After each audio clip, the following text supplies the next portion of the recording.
Nous croyons en toutes tes promesses. Nous croyons en l'enlèvement. C'est pour cela que nous sommes ici ce soir. Comme nous avons l'habitude de chanter, Jésus, nous sommes ici pour toi. Visite-nous ce soir. Déploie ta puissance, ta miséricorde, ton salut, ton pardon. Seigneur, nous sommes au temps de la fin. Et nous avons reçu ton messager que tu as confirmé dans cet âge. Et nous croyons qu'il a apporté ta parole et cette parole est la vérité. Si nous avons péché contre toi, pardonne-nous, Seigneur. Déverse ta miséricorde au milieu de nous. Guéris les gens qui sont malades. Fortifie la foi de ceux qui sont faibles. Nous remettons la réunion sous ton autorité, du début jusqu'à la fin. Dans le nom de Jésus-Christ. Amen. Dans 1 Timothée chapitre 3,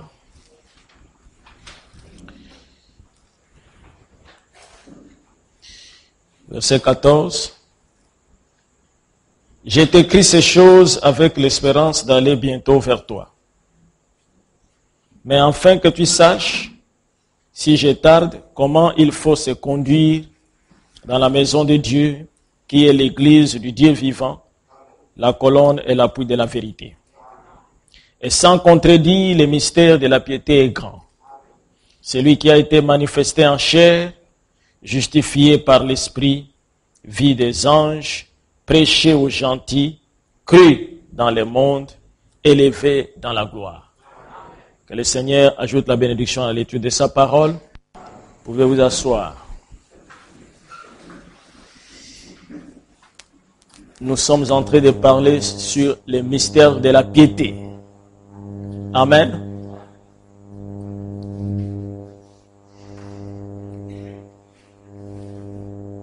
Nous savons que la piété, Frère Branham a dit, c'est être comme Dieu.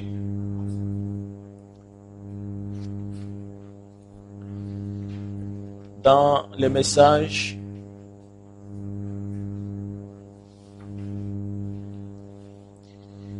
Hébreux chapitre 6 et 7, paragraphe 22. Et dans ce merveilleux enseignement ici, c'est Saint Paul, comme arrière-plan, dans les chapitres précédents, il a traité de manière spécifique de la déité suprême du Seigneur Jésus et de qui il était. Christ était Dieu fait de telle manière que l'homme puisse le sentir et le toucher et avoir communion avec lui. Christ, c'était Dieu fait de telle manière que l'homme puisse le sentir et le toucher et avoir communion avec lui. Christ, le Seigneur Jésus, était le corps dans lequel Dieu a demeuré. Dieu a été fait chair. Il a habité parmi nous.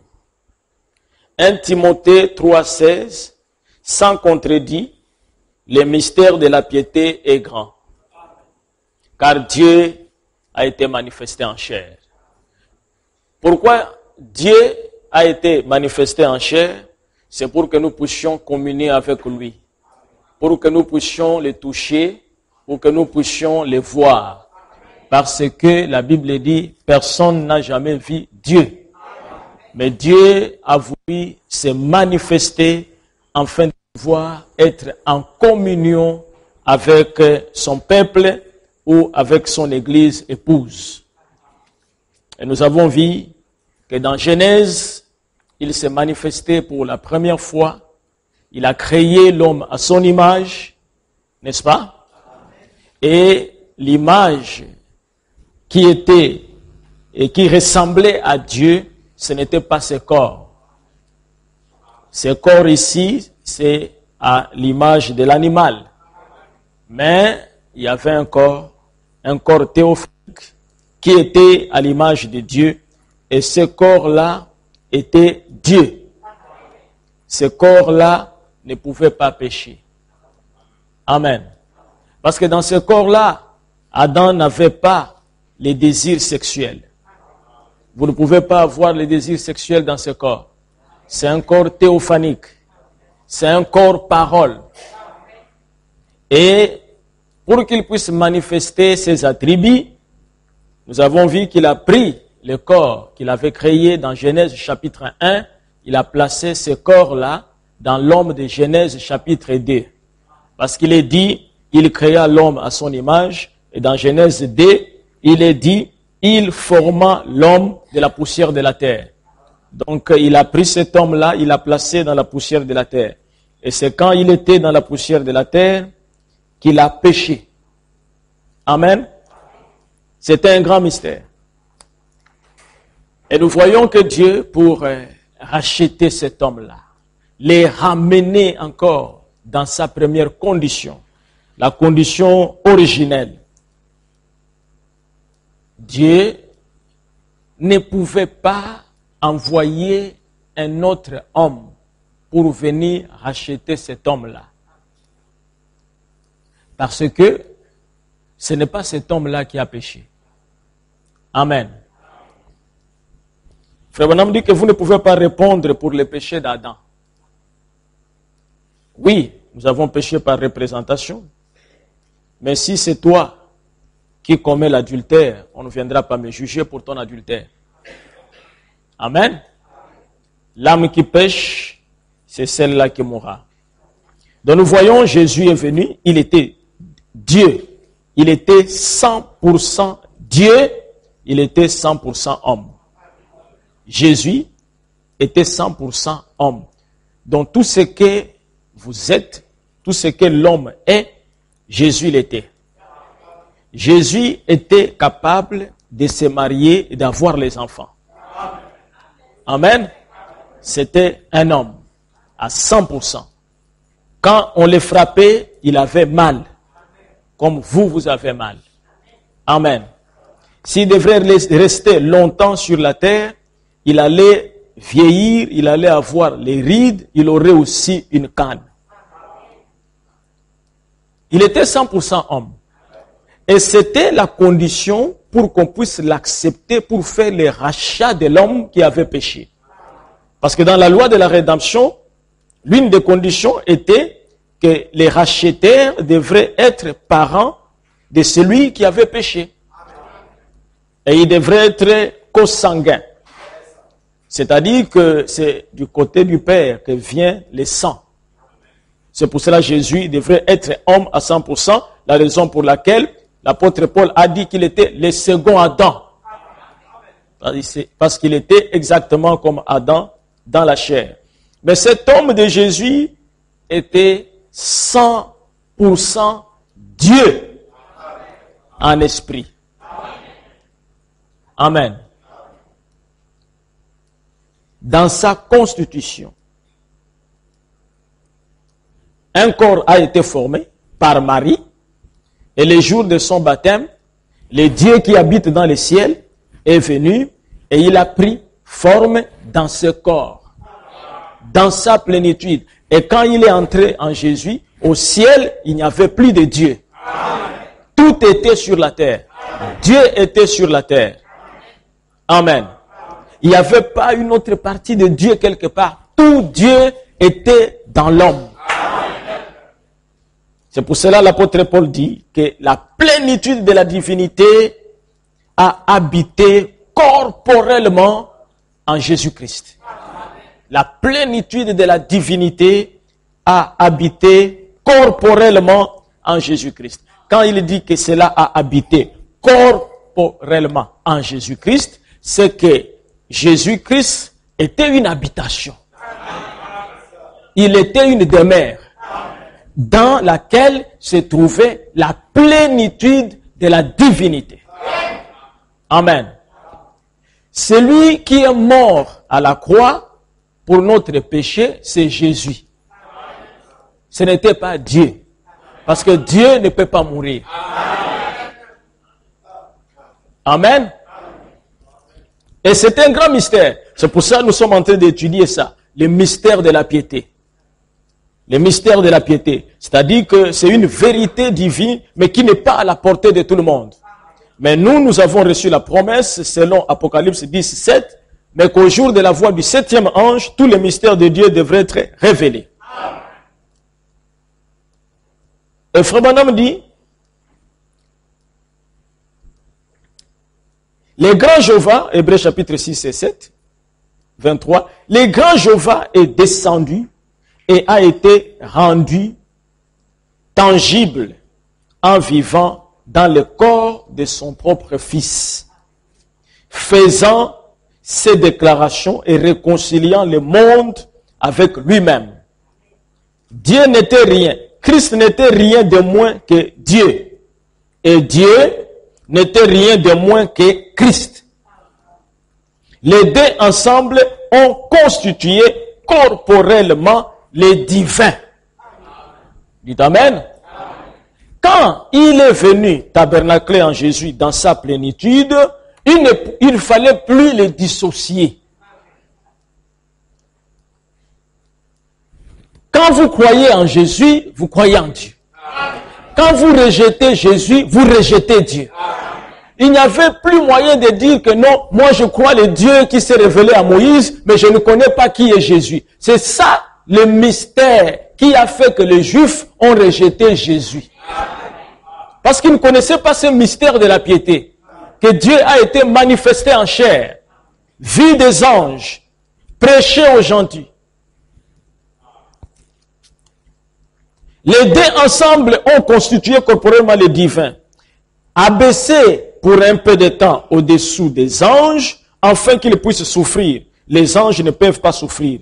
Jésus était le tabernacle dans lequel Dieu demeurait.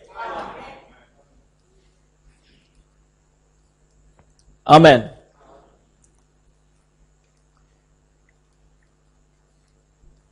Dans le message Les parents rédempteurs, paragraphe 156, et sans contredit, le mystère de la piété est grand, car Dieu a été manifesté en chair.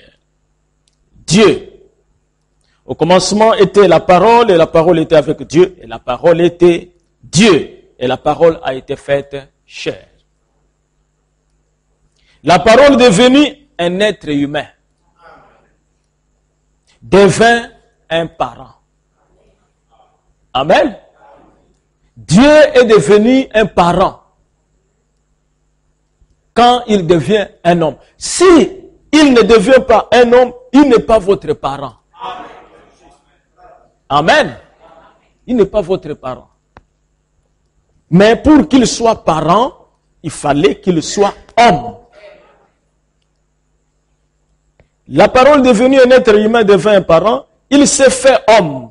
Oh, mourut pour qu'à travers sa mort, je devienne la vie. Il devint un pécheur pour qu'à travers sa justice, j'ai la vie. Il devint pauvre pour qu'à travers sa pauvreté, je devienne riche. Ce n'est pas seulement riche en argent. Non, non, non. Ce n'est pas ça. Amen. Riche en parole, riche, amen, en vertu du Saint-Esprit, riche en sagesse. Vous connaissez le fruit de l'esprit, la tempérance, la vertu et tout. Ce n'est pas que tu deviens un milliardaire. Parce que lui-même et tout ça, il n'avait rien quand il était sur la terre. Il n'avait rien. Parce que l'homme aujourd'hui, il se bat, il prend les avions. Tout ce qu'il est en train de faire, c'est pour pouvoir maintenir la vie sur la terre. Alors il ne sait pas même que Dieu a déjà décidé que c'est la fin. Tout est arrivé à la fin, le monde va très mal. Amen. Comme j'étais avec une sœur qui a dit que les Américains ont dit que les barils du pétrole risquent d'aller jusqu'à $10. J'ai dit, mais c'est la disparition du pétrole. Et tout. Et tout cela pour nous, ça ne nous inquiète pas. Je n'irai même pas pour aller prier pour que Dieu puisse augmenter les barils de pétrole. Non, non. Les Écritures sont claires que dans les derniers jours, il y aura les temps difficiles. Tout ce que moi je constate, je dis, la Bible est en train de s'accomplir. Amen. Et vous savez que Dieu a toujours appelé son peuple pendant des temps difficiles. Et Dieu a toujours envoyé les souffrances sur la terre dans le but d'appeler son peuple. C'est Dieu qui les fait. Et souvenez-vous que si Israël, il ne s'était pas levé un pharaon qui les maltraitait et tout, il ne devrait même pas suivre Moïse. Amen. Si tout se passait très bien avec les enfants d'Israël, Moïse serait chassé. Mais quand ils ont vu qu'il y avait de grandes difficultés, c'est là qu'ils ont commencé à penser maintenant que le Messie devrait venir, le libérateur. Vous voyez? Et vous n'avez pas remarqué quand vous avez de grandes difficultés, même si vous n'avez pas envie de prier, vous allez prier? Amen.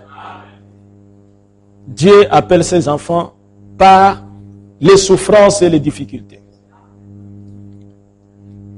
Frère Branham dit, il devint pauvre pour qu'à travers sa pauvreté, je devienne riche. Il devint ce que j'étais pour qu'à travers sa grâce, voilà.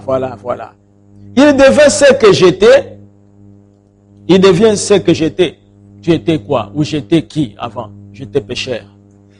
Amen. Nous sommes nés dans les péchés. Et lui, il a pris la place du pécheur. Parce que Jésus ne pouvait pas mourir et tout ça, s'il n'était pas devenu et tout ça, péché. Amen. Il devint péché. Et le salaire du péché et tout ça, c'est la mort. Et quand lui, il est devenu péché, c'était pourquoi? Il devint, voilà. C'est où et tout ça et tout. Voilà. Au travers de sa justice, il devint ce que j'étais pour qu'à travers sa grâce, je devienne ce qu'il est. Vous voyez la grâce? La grâce, lorsque Dieu vous fait la grâce et tout ça, vous devenez comme Jésus. C'est ça la grâce. La grâce, ce n'est pas, tu es à l'église, tu mènes une mauvaise vie, tu dis que non, je suis sauvé par la grâce. Tu n'es même pas sauvé. Parce que la grâce fait de toi comme Jésus. Tu dois vivre la vie de Jésus. Amen. Ça m'étonnerait tout ça que Jésus et tout ça puisse draguer une fille à Jérusalem. Hein? Ça m'étonnerait tout ça. Sinon on allait l'écrire. La Bible et tout ça ne s'amuse pas. Lorsque David faisait ses aventures, on écrivait. Si Jésus aurait dragué une fille ou la femme samaritaine, ça devrait être écrit. Amen. Mais la Bible dit qu'il fit tenter en toutes choses. Amen. Mais il ne tomba pas. Amen. Pourquoi vous ne voulez pas qu'on puisse vous tenter? Amen. Dieu vous a placé ici dans cet âge pour que vous soyez tentés. Parce qu'il veut prouver au diable que ce que moi j'étais, ils le sont aussi. Amen. Oh pasteur, vraiment, les milieux où je travaille, tout ça, vraiment, c'est ces milieux-là qui me fait tomber. Quel milieu qui te fait tomber, tout ça? Dieu t'a placé là-bas pour tester ta foi. Tu veux aller dans quel milieu et tout ça? Si on t'amène dans la forêt et que tu n'es pas sauvé dans la forêt et tout ça là-bas, c'est là où tu seras tenté par les oiseaux et les animaux. Amen. Si le mal est en toi, il se manifestera partout où tu es. C'est tout ça. Oh là là. Ensuite, parler de puissance de Dieu. Or, c'est tout à fait l'écriture. Et c'est ce que dit l'écriture. Donc nous voyons que le mystère de la piété, Dieu s'est déversé dans sa totalité en Christ. Tout ce que Dieu était, il a versé en Christ. Et tout ce que Christ était, il a déversé dans l'Église. Donc, la même puissance qu'avait Dieu, lorsque Dieu est venu en Jésus, Jésus a manifesté la même puissance. La même puissance qu'avait Jésus, lorsque Jésus lui-même, sous forme du Saint-Esprit, est venu dans les apôtres ont manifesté la même puissance. Jésus pouvait prier pour les paralytiques s'élevaient et ils marchaient. Et quand Jésus est venu en Pierre, Pierre a dit, je n'ai ni or ni argent, ce que j'ai, je te le donne. Mets-toi debout et marche. Et le paralytique s'est levé, il a marché. Parce que le mystère de la piété, Dieu était aussi en pied. Manifesté en chair. La Bible dit qu'il y a des malades et tout ça, qui seulement en étant sous l'ombre de Pierre, pas même le corps de Pierre, l'ombre de Pierre, ils étaient guéris. Pourquoi? Pierre, en lui se trouvait Dieu. Amen. Quoique il n'était pas dans la plénitude comme il était en Jésus, mais il avait les mêmes caractéristiques, peu importe la quantité dans laquelle il se trouvait. Amen. Oui, c'est pareil. Si vous prenez l'eau de l'océan, vous prenez 2 gouttes d'eau. Amen. Tout ce que vous trouvez dans l'océan se trouve dans les 2 gouttes là. Amen. La seule différence, c'est tout ça que c'est la quantité. Si vous allez dans la nature, dans les caractéristiques, vous ne pouvez pas prendre tout l'océan. Amen. Si vous voulez étudier les caractéristiques et la nature, vous n'allez pas prendre tout l'océan. Vous prenez quelques gouttes, vous allez dans les labos. Amen. Maintenant, la différence entre l'océan et les autres, amen, vous ne pouvez pas vous laver avec 2 gouttes. Amen. Si vous voulez vous laver, ce n'est pas avec 2 gouttes. Amen. Si vous voulez vous laver, peut-être vous allez prendre un seau. Vous allez utiliser le seau. Ou une bassine. Amen. Mais vous ne pouvez pas aussi vous plonger dans le seau. Ah, je ne sais pas si vous comprenez. Et c'est pour cela que nous parlons de Dieu. Amen. Manifesté dans la chair comme mystère de la piété du temps d'Abraham, du temps de Jésus et du temps de Frère Branham. Et là, c'est un peu différent lorsqu'il se manifeste dans toute l'Église. Parce que du temps d'Abraham, c'était tout Dieu. Amen. Du temps de Jésus, c'était tout Dieu. Et vous savez que lorsque Dieu vient dans sa plénitude, c'est en ce moment-là qu'on peut faire l'expiation.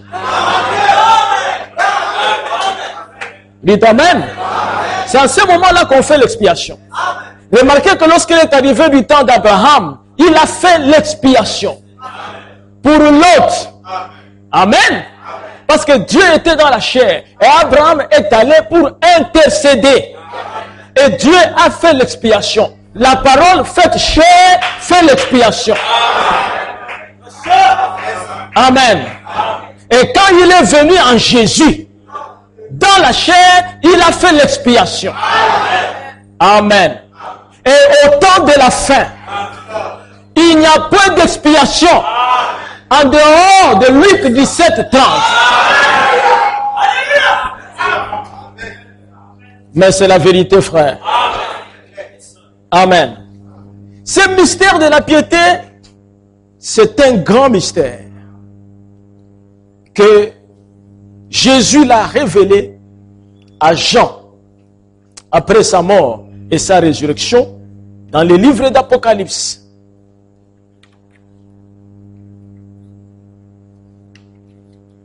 Et on a appelé ça dans l'Apocalypse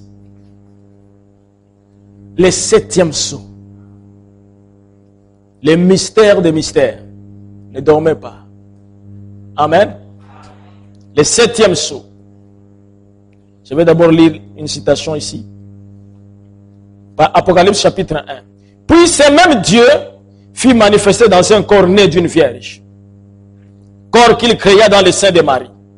Il déploya sa tente, en quelque sorte, et vint vivre parmi les hommes. Vous savez que beaucoup de gens aujourd'hui, même dans les églises, toutes les églises sont en train de prêcher Jésus, Jésus, Jésus. Et je vous ai toujours dit que ça n'a rien à voir avec Jésus. Amen. Ils sont en train de prêcher et tout ça, un personnage historique, imaginaire. Amen. C'est comme nous avons appris dans l'histoire, Napoléon, tous ces gens-là, je ne les ai jamais vus. Amen. Jésus et tout ça aussi, c'est un personnage historique. Il est enseigné aussi dans l'histoire. Amen. Pour comprendre ce qui se passe pour nous les gentils, pour la rédemption, il faut se référer à ce que Dieu a fait avec les Juifs. Les Juifs avaient reçu Moïse. Moïse les a fait partir de l'Égypte jusque dans la terre promise. Ils sont allés en Israël et ils ont commencé les cultes. Parce que sur toutes les nations de la terre, il n'y a qu'Israël qui avait le vrai Dieu. Dites Amen. Toutes les nations qui étaient sur la terre, ce n'est pas qu'ils ne priaient pas. En Égypte, les enfants d'Israël ont trouvé des adorateurs de Dieu. Mais il y avait plusieurs dieux. Chacun avait son Dieu, il avait son fétiche, il avait tout ce qu'on voit et tout ça. Mais seule la nation d'Israël avait le vrai Dieu. Et si vous voyez, il y a eu 10 fléaux qui sont tombés en Égypte pour libérer les enfants d'Israël.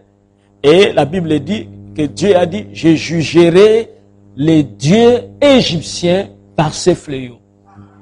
C'est-à-dire, Dieu savait que les Égyptiens avaient aussi des dieux.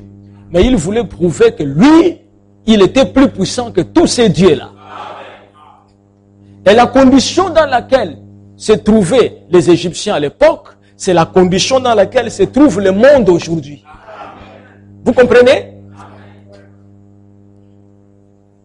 Nous avons des églises. Quand vous regardez les églises et tout ça, combat spirituel, c'est conduit par une femme et tout ça. Vous avez témoins de Jéhovah, vous avez christianisme céleste, on a toutes sortes de désordres. Vous avez des chantres et tout ça. Les chantres des religieux et tout ça, ce qu'ils chantent, vous ne savez pas il s'agit de quoi. Nous sommes dans une cacophonie indescriptible. Amen. Chacun est en train de chanter, c'est Jésus et tout ça et tout. Mais quand vous regardez leur vie, ça n'a rien à voir avec ce que la Bible dit qu'un chrétien doit être. Mais il y a quelque chose qui ne va pas. Amen. Dans la bouche, c'est Jésus et tout ça. Mais la vie de Jésus, on ne voit pas. Les chrétiens étaient des personnes particulières, spéciales, avec une vie différente des autres personnes. C'est la raison pour laquelle on les a appelés chrétiens. Amen. Vous allez voir une femme et tout ça, dans une petite culotte et tout ça, mais on va vous dire qu'elle chante dans la chorale. Mais ça, c'est moquer de Dieu même. Allez dans les églises, vous allez voir, les églises éveillées et tout ça et tout. Les églises sont sous la domination de Satan. Et Satan leur fait chanter le nom de Jésus et tout ça. Amen. Et leur montre les miracles parce que Satan est un champion de miracles. Les miracles, Satan, c'est rien pour lui. Il en fait, c'est Lucifer, c'est un ange, c'est un second de Dieu. Il connaît comment faire les miracles. La seule chose qu'il a échappé, c'est la création. Il ne peut pas créer. Or, au temps de la fin, Frère Branham dit qu'il y aura une église créée. Amen. Il y aura une église créée. C'est pour ça qu'il se présente dans l'âge de la Odyssée, qui est le dernier âge. Voici ce qu'il dit, qu'il est l'auteur de la création. Pourquoi il dit ça? C'est-à-dire que Dieu sera encore sur la terre au temps de la fin. Car il est le seul qui peut créer. Apocalypse, chapitre 3, verset 14. Vous voyez? Pourquoi les églises dans les dénominations sont pleines? Et dans les messages, il y a un filtre. Mais nous prêchons Jésus dans les messages. Mais qu'est-ce qui fait fuir les gens et tout ça? Pourquoi ils aiment le Jésus de Béthanie, le Jésus des chapelles de vainqueurs, le Jésus de Mama Olangi, le Jésus de Kimbangu, le Jésus du pape? Pourquoi pas notre Jésus? C'est la question que nous devons nous poser. Parce que tous les Jésus qu'on prêche là-bas leur dit de vivre comme ils veulent, mais aller au ciel. Mais ici, C'est un chemin resserré. Amen. Qui peut prendre le courage d'enseigner que la Bible dit qu'une femme chrétienne ne doit pas porter de boucles d'oreilles? Mais c'est dans la Bible. Vous pensez que Marie, la mère de Jésus, avait les boucles d'oreilles? Mais si Marie venait ici, qu'elle fait prier et tout ça, elle n'ira pas et tout ça dans ces églises-là. Parce que quand elle va aller, elle va dire que ce sont des chrétiens. Cherchez-moi les chrétiens. C'est ça le mystère de la piété. La vie de Jésus-Christ se manifestant dans le croyant. Pas la confession par la bouche et tout ça. Moi j'aime Jésus et tout ça. Écrasons Satan et tout ça. Quand on voit la vie de Jésus, si tu as écrasé Satan. Amen. Mettre la peinture sur les lèvres et tout ça n'est pas la coutume des chrétiens. Ajouter les ongles de l'aigle. Amen.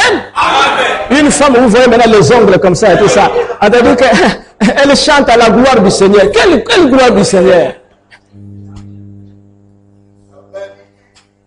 Ce qui fait fuir les gens, c'est la vie dans les messages. Amen. Écrit à l'ange de l'église de Laodicée, voici ce que dit l'Amen, le témoin fidèle et véritable. N'est-ce pas? Ça, c'est la fin de l'âge. C'est le dernier âge de l'église. Et Jésus se présente comme étant l'Amen. Au-dessus de lui, il n'y aura plus rien.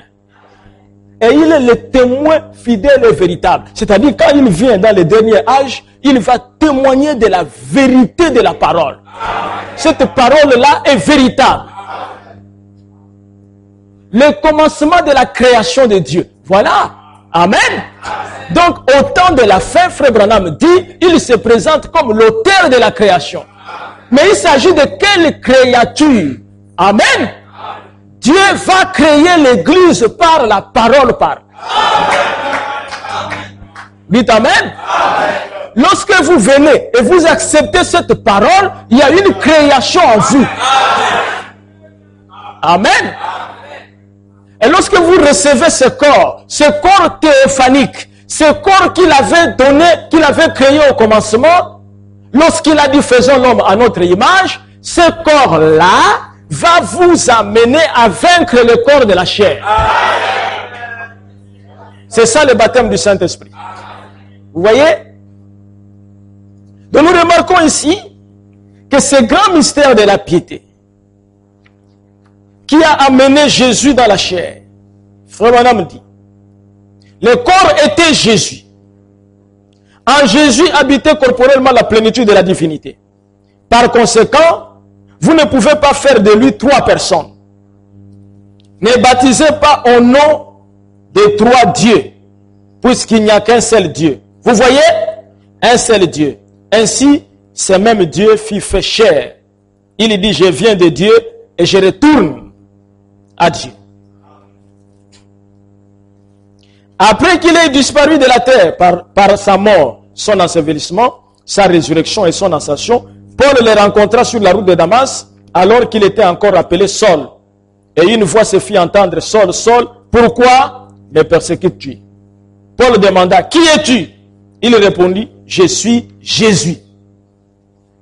Il était une colonne de feu, une lumière, qui aveugla les yeux de l'apôtre, Apocalypse chapitre 1, verset 184, paragraphe 184.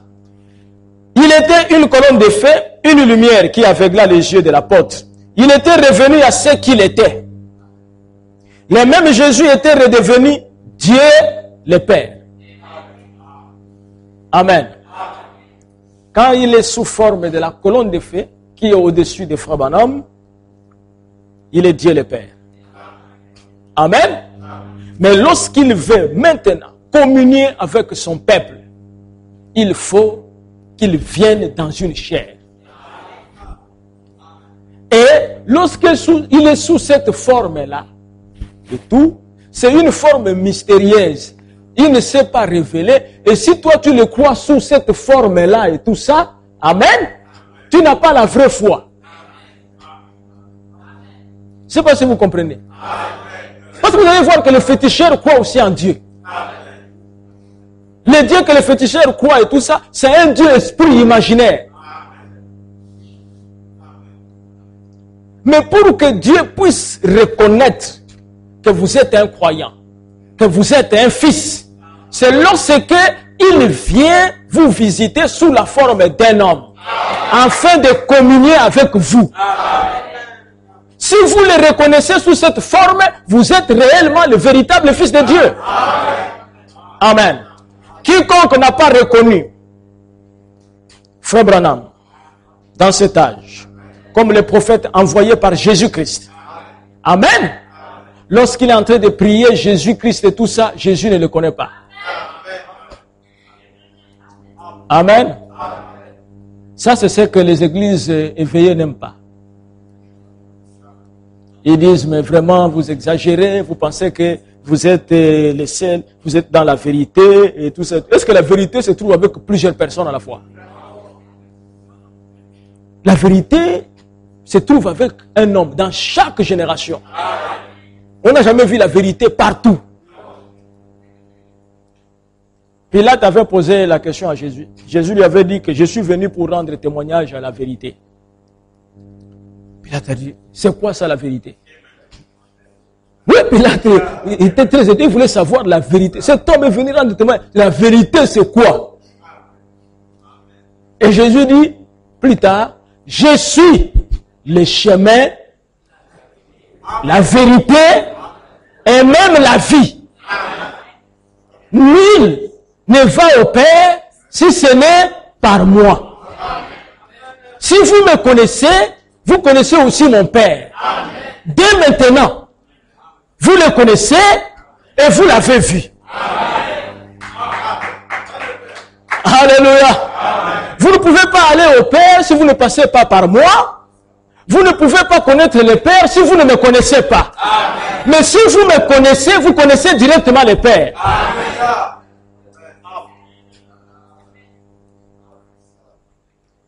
Frère Branham a été confirmé par le Dieu Tout-Puissant comme un prophète de Dieu. Et si tu es sur la terre, tu dis que je suis fils de Dieu, j'aime Jésus, et tu n'as pas vu son prophète, tu n'as rien à voir avec Jésus. Tu n'as rien à voir avec Jésus. Amen. Parce qu'il est écrit dans Malachie chapitre 4. C'est dans ce chapitre-là que Dieu nous envoie Frère Branham. Il dit, voici, je vous enverrai Élie le prophète. Voici, je vous enverrai. Donc les vous là sont les enfants de Dieu. Parce qu'il commence par dire que pour vous qui craignez mon nom, c'est-à-dire que ceux qui craignent le nom de Dieu, c'est à ceux-là qu'il envoie Élie le prophète. Maintenant, si toi tu n'as pas reçu Frère Branham, tu ne crains pas Dieu. Et, alléluia. Amen. La raison que vous ne craignez pas Dieu, vous allez dans les églises où on ne vous dit pas de vivre la parole. Amen. Dieu dit qu'une femme ne doit pas porter les pantalons. Mais les femmes portent les pantalons. Vous allez dans les églises, il dit, Dieu ne regarde pas ça et tout ça. Dieu regarde le cœur. Donc vous prenez Dieu et tout ça pour qui? Il dit ici que la femme ne portera pas l'habillement d'homme. Et il vous a dit là-bas et tout ça que je regarderai seulement le cœur, malgré ce que j'ai dit. Mais les gens jouent avec les affaires de Dieu. Ça c'est votre convoitise du pantalon. C'est votre convoitise du pantalon qui vous appelle à justifier la parole de Dieu. Les chrétiens, depuis le temps des apôtres, ne buvaient pas le vin. Amen. Et votre pasteur va dire, bon, vous ne savez pas que le jour de la noce de Cana, Jésus avait d'abord transformé le vin et tout ça. Est-ce que nous sommes aux noces de Cana ici? Est-ce que nous sommes aux noces de Cana? Amen. Est-ce que tu as le vin là que Jésus a transformé aujourd'hui? Tu as ça. Si tu nous donnes ce vin là, la convoitise de vin, le désir de boire. Parce que quelqu'un, il a un démon de boire. Mais une fois que la Bible interdit, il commence à chercher, le diable lui donne des choses pour se couvrir. Amen. J'ai parlé avec quelqu'un, j'ai discuté, il m'a dit, Paul n'a-t-il pas dit à Timothée que ne continue pas à ne boire que de l'eau, fait un peu d'usage de vin et tout ça? J'ai dit oui. Pourquoi devrait-il écrire à quelqu'un qui buvait le vin que ne continue pas à ne boire que de l'eau? Ne continue pas. C'est-à-dire que Timothée ne buvait pas le vin. Et Paul dit là-bas pourquoi il lui demande de boire le vin. Pourquoi et tout ça. C'est pour le problème de l'estomac. Mais tout ça. Toi, tu es Timothée. Tu es Timothée. Et Frère Branham dit qu'à l'époque, il n'y avait pas les médicaments pour l'estomac. Et le vin et tout ça diminue les douleurs de l'estomac. Il dit que mais aujourd'hui, amen, nous avons des produits de l'estomac qui sont plus efficaces que le vin. Le sont les vins.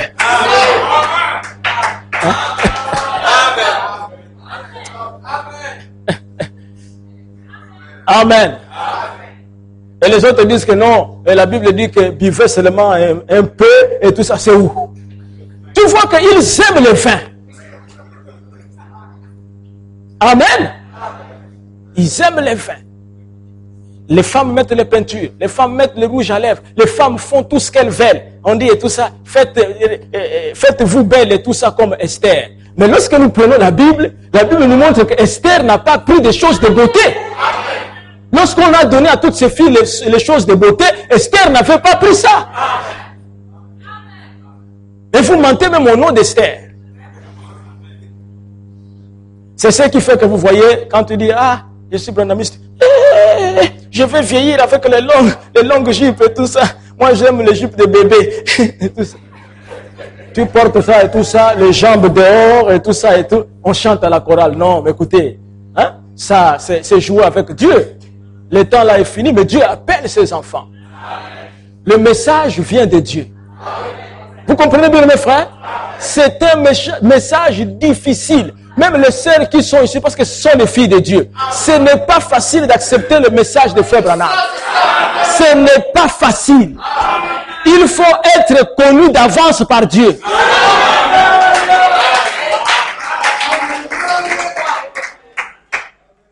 Amen. Il dit ceci. Il était le colonne de fer, une lumière qui aveugla les yeux de l'apôtre. Il était revenu à ce qu'il était. Le même Jésus était redevenu Dieu le Père. C'est pourquoi il dit ici, je suis le Tout-Puissant. La même forme qu'il avait avant d'avoir été fait chair. Et le corps dans lequel il a vécu fut appelé Jésus. L'homme que nous connaissons. Jésus. Frère Branham dit, il est retourné. Donc cette forme ici, c'est la forme qu'il avait avant de devenir Jésus. Et la forme là, c'est la manifestation de Dieu dans la chair pour communier avec son peuple. Mais après ça, il a pris la forme qu'il avait avant de devenir homme. C'est pour ça que l'apôtre Paul n'a jamais vu Jésus de Nazareth. Paul n'avait pas vu Jésus de Nazareth, mais il avait vu Jésus glorifié. Amen. La même colonne de feu que Paul avait vue, c'est ce que nous avons ici. Dans cette église ici. C'est pour ça que vous n'êtes pas n'importe quelle église. Vous n'êtes pas n'importe quel fils. Amen. Vous allez voir que notre message et tout ça, il y a des gens quand ils rentrent ici, ils pensent que c'est la loge. Mais ce n'est pas la loge. C'est le mystère de la piété. Le Dieu invisible s'est manifesté au travers d'un homme au temps de la fin, appelé William Branham. Et il est venu à l'église pour que nous puissions le toucher. Nous puissions communier avec lui. Pour que nous puissions voir Dieu. Il y a des gens qui ont touché seulement les habits de Frère Branham, ils étaient guéris. Vous voyez? Amen. Et ce Dieu-là, il vient dans son église aussi. Il vient dans les pasteurs. C'est pour ça que le pasteur doit être le modèle de l'église. Amen. C'est pour ça que vous devez être le modèle de ce monde ici. Le modèle. Vous voyez? Frère Branham dit, dans le message Shalom, sans contredit, c'est-à-dire sans Non, c'est-à-dire, c'est indiscutable. Le mystère de la piété est grand. Car Dieu a été manifesté. Ou s'est fait connaître en chair. N'est-ce pas merveilleux? Dieu. Et nous ne pouvions pas comprendre Dieu alors qu'il se déplaçait sous la forme d'une colonne de feu. Et ainsi de suite. Amen. Quand vous allez dans les églises éveillées, vous ne savez même pas qu'est-ce qu'ils prêchent. Tout ce qu'ils prêchent c'est la prospérité. C'est la prospérité. C'est donner à des femmes qui n'ont pas les maris des hommes. C'est chasser les maris de nuit. Et tout ça. Mais ils ne connaissent même pas pourquoi l'évangile est venu. L'évangile n'est pas venu pour ces choses-là. L'évangile est venu pour sauver l'homme. Amen. Amen. La délivrance. Si vous avez le mari de nuit et tout ça, vous allez voir. On va chasser ces maris-là. Les démons de célibat. On va chasser les démons de célibat. Les démons du chômage. On va chasser les démons du chômage. Est-ce que le chômage, c'est un démon? Vous voyez? Et ils sont en train de prier, tout ça. Dieu va changer ce monde ici, bien mes frères. À un moment donné, ça, j'avais compris un pasteur. Il dit, Dieu va faire en sorte que tout ça, que tous les chefs d'État qui vont commencer à venir, ça sera des chrétiens. Et le monde va changer et tout ça. Il dit, tu ne connais même pas la Bible. Tu t'es trompé même de métier.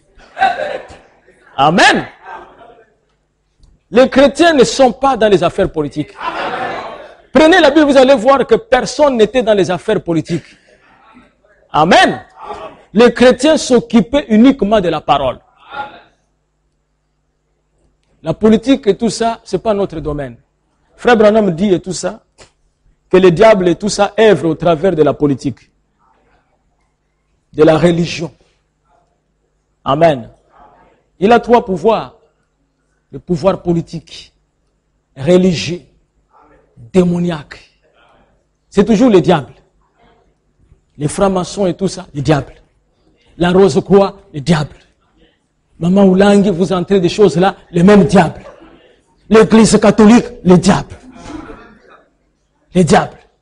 Il a beaucoup de techniques et tout ça. Et il vous fait croire que vous êtes sauvés, alors que vous n'êtes pas sauvés. Il dit, et comme l'Écriture le dit clairement, nous avons touché Dieu. Non. Nous ne pouvions pas comprendre Dieu alors qu'il se déplaçait sous la forme d'une colonne de feu, et ainsi de suite. Mais, nous l'avons compris lorsqu'il est devenu l'un d'entre nous. Voyez? Lorsqu'il est devenu homme, alors il pouvait nous parler, et nous pouvions les sentir, les palper, les toucher, et tout. Il y a un incrédule un jour, un athée, qui discutait avec Frère Branham. Il a dit à Frère Branham que les affaires de Dieu, là, moi, je ne crois pas ça. Je lui ai dit, pourquoi tu ne crois pas ça? Il dit, parce que moi, je n'ai jamais vu Dieu. Frère Branham dit, ah bon? Tu ne l'as jamais vu? Il a dit à Frère Branham, l'homme a combien de sens? Frère Branham lui a dit 5 sens. Il dit, citez-les. Frère Branham a cité la vue, l'odorat, l'huile, le toucher, et tout ce que vous connaissez. Alors, il a dit à Frère Branham que si Dieu existait, je devrais soit le sentir, soit le toucher, soit le voir, ou l'entendre. Vous voyez? Frère Branham dit, bon, mais vous ne pouvez pas les toucher, vous ne pouvez pas l'entendre si vous ne l'acceptez pas. Et Frère Branham dit que moi, il dit à Frère Branham, ce Dieu-là est où et tout ça? Frère Branham dit que non, moi, ce Dieu-là, je l'entends et je le sens. Il dit que tu le sens comment tout ça? Il dit non, il est en moi. Il dit non, laisse-moi sentir aussi ce Dieu-là. Pas seulement toi. Pendant qu'ils discutaient, vraiment, c'était difficile pour Frère Branham. Frère Branham a prié du Seigneur. Que dois-je faire pour dire à cet homme-là? Après, l'homme a dit à Frère Branham que tu vois, que tu n'as plus d'arguments et tout ça. Tu vois que Dieu n'existe pas et tout. Il dit, comment quelqu'un peut exister comme ça qu'on n'arrive pas à le toucher avec nos sens et tout ça? Mais ça n'a pas de sens. Alors, Frère Branham lui a dit que non. Peut-être que tu peux avoir raison. Il a dit, ah oui, tu as compris que j'ai raison et tout ça. Frère Branham me dit, bon, j'aimerais maintenant que tu puisses me montrer ta raison. Parce que tu m'as dit que tu as raison. C'est lui qui a dit que j'ai raison. Il dit, tu as raison? Il dit, oui, moi j'ai raison. Et frère Branham me dit, j'aimerais que tu me montres la raison. Parce que si je ne vois pas la raison, je ne touche pas la raison, je ne sens pas la raison. Amen. Alléluia.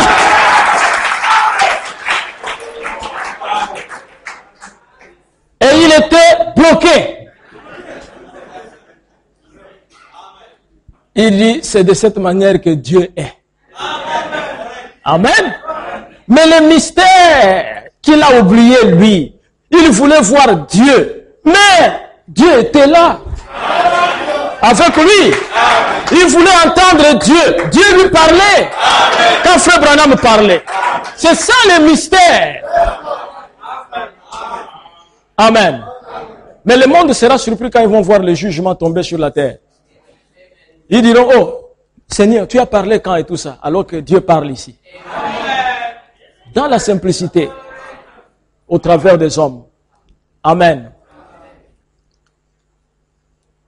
Vous savez, le diable a miroité à Jésus tous les royaumes de la terre. Ça, nous le savons. Tout ce que l'homme fait. C'est même une vanité, la vie que nous menons là. C'est vraiment une vanité. Moi, je pense souvent à ça et tout ça, que vraiment les hommes, nous courons pour rien là. Tu vas voir quelqu'un, tout ça, il prend l'avion, il est parti en Chine, très loin et tout ça. Ici, il a laissé ses immeubles, tout ça et tout. Il est en Chine là-bas et tout ça. Il ne sait pas qu'est-ce qui peut lui arriver en Chine. Je connais un frère, c'était un grand homme d'affaires. Il était parti en Chine pour acheter des choses. Il est entré dans la chambre, à l'hôtel, et il a fait une crise cardiaque.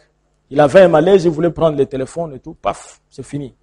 Il est parti. On a découvert ça même peut-être 3 jours après, tout ça, qu'il était dans la chambre avec le téléphone. Tout ce qu'il avait amené comme argent, tout ce qu'il avait comme projet, tout ça et tout. Terminé. Vous, lorsque vous attendez un enfant, vous ne l'avez pas encore vu. Mais vous avez le signe que l'enfant est là. Amen. Vous n'avez pas encore vu les filles, vous avez les signes et tout ça. Vous commencez à vous préparer. Vous achetez les couches, vous achetez des choses comme ça et tout ça. Tu as déjà vu l'enfant là et tout ça? Il dit, non. Et l'enfant est là. Pourquoi tu sais que l'enfant est là et tout ça? Et le ventre de ma femme gonfle. C'est un signe que l'enfant est là. Elle ne voit plus et tout ça, ses règles. C'est un signe que l'enfant est là. Je me prépare. Si j'étais quelqu'un qui bouffait l'argent et tout ça en désordre, pour l'instant, je dois faire attention. Mais c'est pareil avec la vie éternelle. Vous savez très bien que si le Seigneur traîne ici et tout ça, nous allons mourir tous. Vous savez ça bien? Que les gens vont venir vous plairer et tout ça et tout. Et vous savez bien et tout que de l'autre côté, il y a une vie. Mais préparez ça ici. Mais si vous dites tout ça que bon, écoutez, c'est le mois prochain que je vais acheter les choses du bébé et tout ça.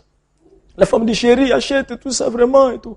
Quand tu arrives le mois prochain et tout ça, il dit, bon, on va voir le mois là. On a encore 9 mois. Tu sais, tu arrives.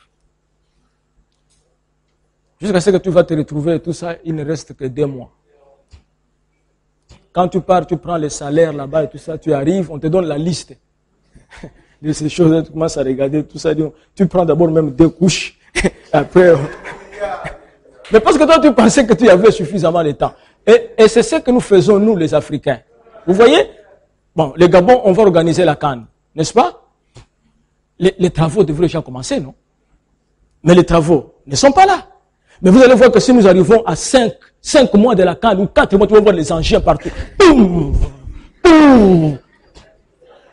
Et vous allez mettre le goudron et tout ça. Après quelques temps, ça s'enlève seul. Parce que vous n'avez pas eu le temps de faire cela. Mais ce n'est pas ce qui se passe chez les Européens. Amen. C'est pareil. Nous, c'est comme ça. Même l'église. Moi, j'ai été aux États-Unis et tout ça.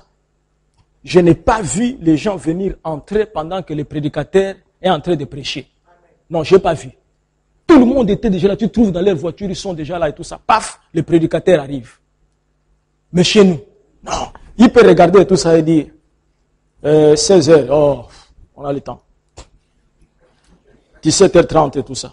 Bon, ça va, frère, tu sais que c'est à 18h30 et tout ça. Il continue. 18h, c'est là où il commence à prendre son bis. Il arrive là-bas, les embouteillages. Quand il va sortir ici et tout ça, c'est à 19h20 qu'il ouvre et tout ça. Il s'assied, fatigué, il dort. Hein?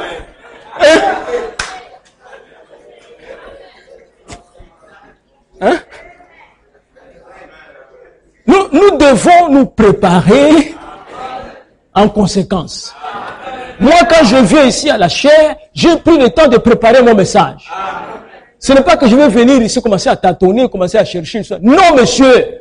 On doit être sérieux dans les affaires de Dieu. Amen. L'argent, c'est bien, mais ça nous amène nulle part. Nulle part. L'argent ne nous amène nulle part. Vous allez voir quelqu'un, il a un seul enfant et tout ça, sa maison a 24 chambres. C'est un fou. C'est un fou. Il est seul avec sa femme, avec un enfant. La maison, 24 chambres. Un fou. Oui, il habite dans une chambre, sa femme dans une autre chambre. Les 24 chambres sont vides et tout ça, et des salons partout et tout ça. Mais c'est quelle folie. Pourquoi tu dois faire quelque chose comme ça? Vous voyez, bien aimés frères. Mais va le dire à cet homme-là, tout ça. Tu peux nous donner un peu d'argent, là, nous voulons construire l'église, tout ça. Il dit, oh, mais écoutez, mais que Dieu puisse vous aider, tout ça. C'est ça l'homme. Vous n'avez pas remarqué que nous investissons beaucoup plus pour nous-mêmes que les affaires de Dieu? Pour nous-mêmes et tout ça. Il y a des gens ici, il est là, il ne paye pas la dîme. Ce n'est pas un problème pour lui, parce que personne ne viendra lui demander ça. Mais la dette et tout ça de la femme au chantier, comme elle va venir, je vais aller dormir chez lui s'il ne paye pas mes 30 000. Il va aller dormir, il dit, la femme là va venir me dire qu'il paye. Comme Dieu, lui, il ne bouscule personne. Il ne voit tout ça. Non, les gens s'en l'air de rien. Mais non, ne vous en faites pas. Frère, on me dit que Dieu tient sa parole. Il vous rendra responsable.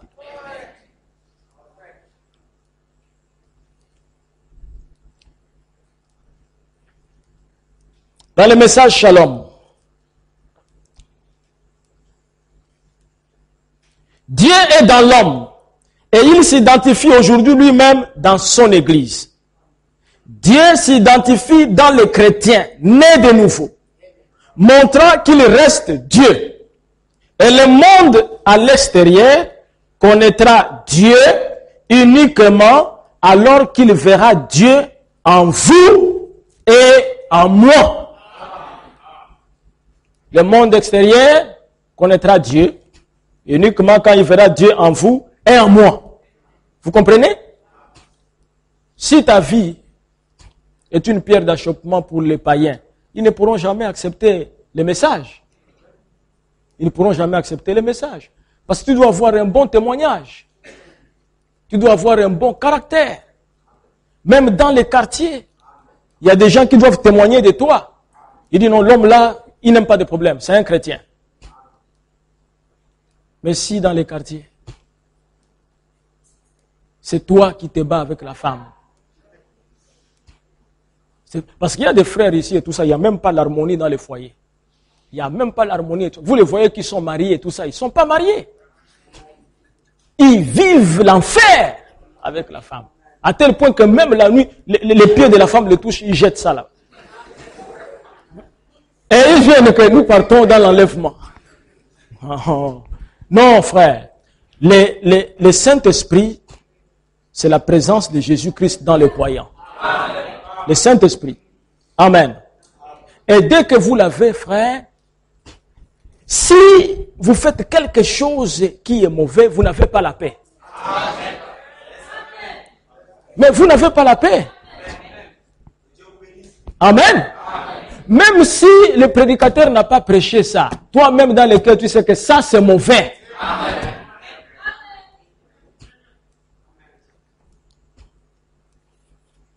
Tu dois épouser une femme, la mettre à la maison, avant même qu'on puisse vous ordonner tout ça et tout, elle devient déjà ta femme. Des pratiques et tout ça qui sont contraires à la parole. Vous vivez ensemble, après vous venez tromper les gens ici et tout ça. C'est quelque chose de faux. Prouvez que vous êtes chrétien. Heureusement que moi j'avais pris la bonne décision de ne pas présenter les fréquenter ici à l'église et tout ça. Il y a des gens qui boudaient ça et tout. Il y aurait des dégâts graves ici. Très grave, heureusement que ça se passe en secret. Vous voyez?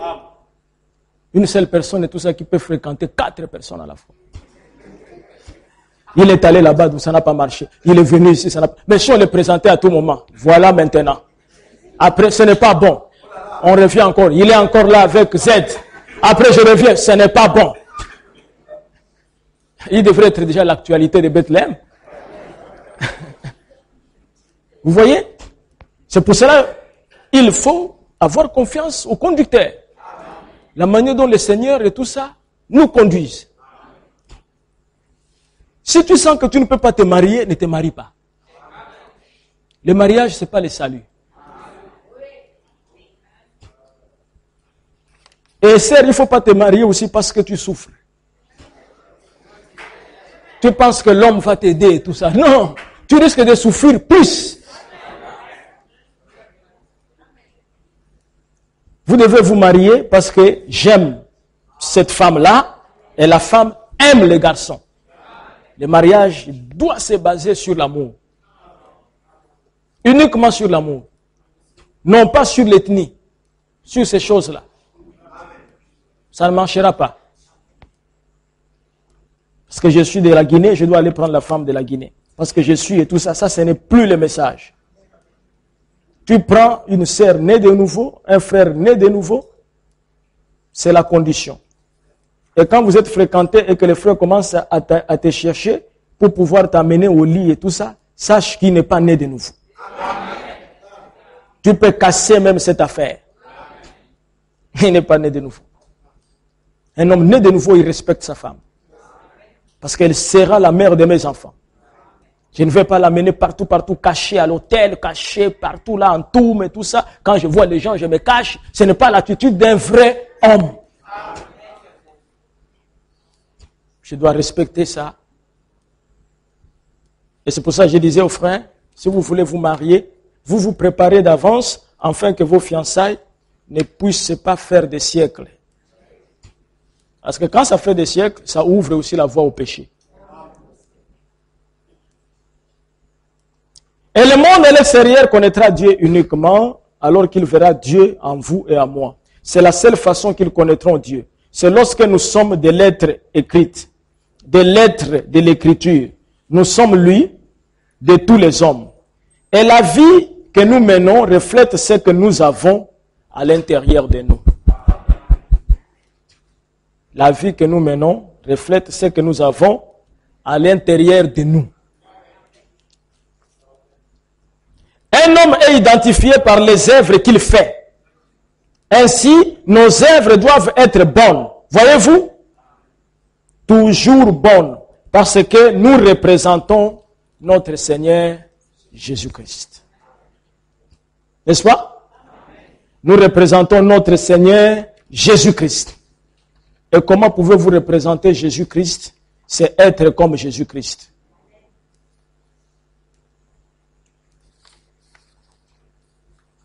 Dans la stature de l'homme parfait,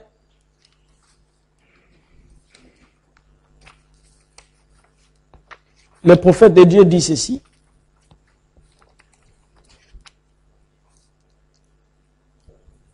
Paragraphe 318. Maintenant, s'il vous plaît, que sur bande l'on sache partout que je n'enseigne pas ceci comme une doctrine. Ce que je veux dire maintenant, mais je vais simplement vous montrer avec l'aide de Dieu ce que c'est vraiment et que la première Bible que Dieu a écrite, c'était les zodiaques dans le ciel. Cela commence par une vierge. Cela se termine par les lions. Et quand j'arriverai à ce 6e, à ce 7e sceau, vous verrez ce qu'il en est. Quand cet autre sceau fut ouvert, Les signes du zodiaque de cet endroit, c'était les cancers. Les poissons qui se croisent. C'est l'âge du cancer dans lequel nous vivons maintenant. Révélé. Et la chose suivante, que le sceau, une fois rompu, a révélé, c'est Léo, la seconde venue de Christ. Il vient la première fois à la Vierge, il vient ensuite comme le Léo, les lions. Donc, les grands mystères, le mystère de la piété, c'est la seconde venue de Christ, où il vient, non pas dans un corps, mais il vient sous forme de l'esprit pour prendre le corps sur la terre. C'est le plus grand mystère que Jésus n'a pas révélé quand il était sur la terre. Vous savez que beaucoup de gens attendent Jésus. Et toutes les églises prêchent que Jésus revient. Et ils attendent le fils de Marie. Ils pensent qu'au ciel, on peut aller avec ce corps ici. On ne part pas au ciel avec le corps là. Et Jésus au ciel, il n'est pas un homme comme ça. Vous comprenez? C'est ça le mystère. Lorsque Dieu a promis aux enfants d'Israël de libérer en Égypte et tout, Dieu était descendu, mais qui était parti là-bas? C'était Moïse. Qui était Moïse? Un homme. C'était le mystère de la piété. Croire en Moïse, c'était croire Dieu. Rejeter Moïse, c'était rejeter Dieu. Voyez-vous? Lorsque Dieu est venu en Jésus-Christ, il est allé voir les pharisiens. Les pharisiens, ils aimaient Dieu. Les pharisiens, ils aimaient Dieu. Ils adoraient Dieu. Mais leur problème était, ils ne voulaient pas de Jésus de Nazareth. Pourquoi? Ils ne savaient pas que le Dieu là qu'ils adoraient, le Dieu là qu'ils aimaient, le Dieu là qu'ils chantaient, était venu sous la forme d'un homme. Et au temps de la fin, Jésus a promis qu'il devrait se révéler au travers d'un homme. Ce n'est pas que cet homme-là soit Jésus, littéralement, mais Jésus habitant dans cet homme. Amen. Et ce mystère est appelé le septième sceau. Les 7 tonnerres. Le septième sceau. Apocalypse 8. Quand il ouvrit le 7e sceau, il y eut dans le ciel un silence d'environ une demi-heure. Point. Qui peut enseigner ça dans les églises éveillées? Allez voir maman Oulangi qui t'enseigne sur le 7e sceau. Tout ce qu'elle va te dire, tout ça, il y a le combat, il y a les sorciers dans ta vie. Combat spirituel. Enseigne-nous le 7e sceau. Et tout ça. Moi, la première fois quand je suis venu dans le message, j'étais impressionné. Je ne savais pas ces gens quel livre ils ont. J'ai entendu parler des choses comme ça. Oh, les 7 sceaux. Je dis, mais 7 sceaux, c'est quoi? Les 7 tonnerres. Les coupes, les trompettes. Et il lisait l'Apocalypse. J'ai dit, mais l'Apocalypse là, nous chez les catholiques, on n'ouvre pas ça. Ces gens ici, quel pouvoir ils ont d'ouvrir un livre compliqué comme ça? Alors qu'il y avait un secret. Dieu, dès avant la fondation du monde, avait caché son grand mystère de la rédemption dans le livre d'Apocalypse. Amen. Allez dans les églises partout, vous allez voir que l'Apocalypse n'est enseigné que dans les messages. Partout ailleurs, là-bas, il n'y a rien si c'est chasser les démons. Et délivrer les gens qui ne sont jamais délivrés. Amen. C'est le grand mystère du 7e sceau. Frère Branham dit dans le 7e sceau quelque chose. Écoutez, paragraphe 77 dans le 7e sceau, donc les grands livres, les 7 sceaux. Le chapitre 8 révèle seulement la scène du 7e sceau, alors que rien d'autre n'est révélé là. Rien. Ce n'est pas révélé dans le 7e sceau. Or, ça n'a rien à voir avec le chapitre 7 de l'Apocalypse. la révélation du 7e sceau n'émet absolument aucun son.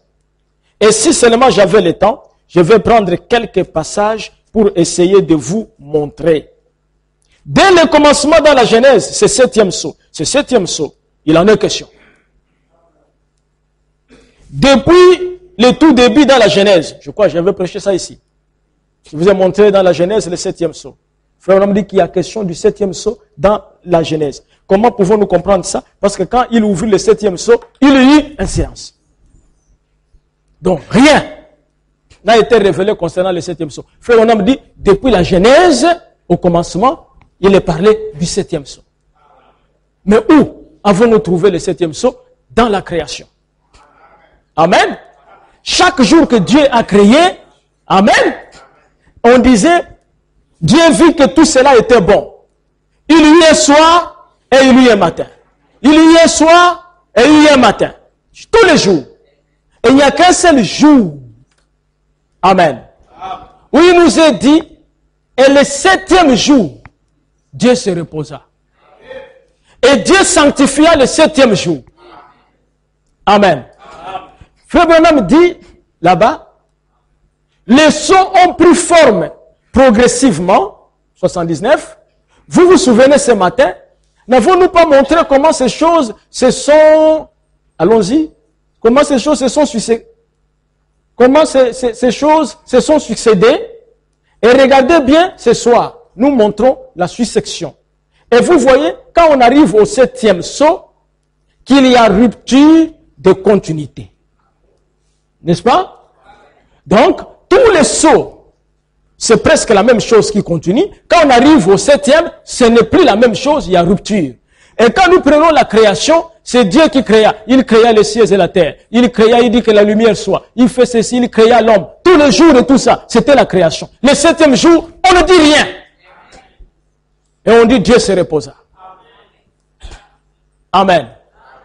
Et quand Dieu est entré dans son repos, le 7e jour, amen, Dieu n'a plus rien fait. C'était un silence. Mais quelque chose s'est passé sur la terre. Qu'est-ce qui s'est passé sur la terre? Adam était en train de continuer l'œuvre de l'Éternel. Il nommait le nom des animaux. Et le ciel était dans le silence, mais Adam travaillait. Mais qu'est-ce qui s'est passé? Frère Branham dit que Dieu s'était reposé physiquement. Physiquement, Dieu qui était esprit, il s'est reposé physiquement. Il était descendu dans l'homme Adam. Alléluia. C'était un grand secret. C'était le 7e sceau. Les gens ne pouvaient pas comprendre. Ce n'est pas Adam qui a nommé le nom des animaux. C'était Dieu dans Adam.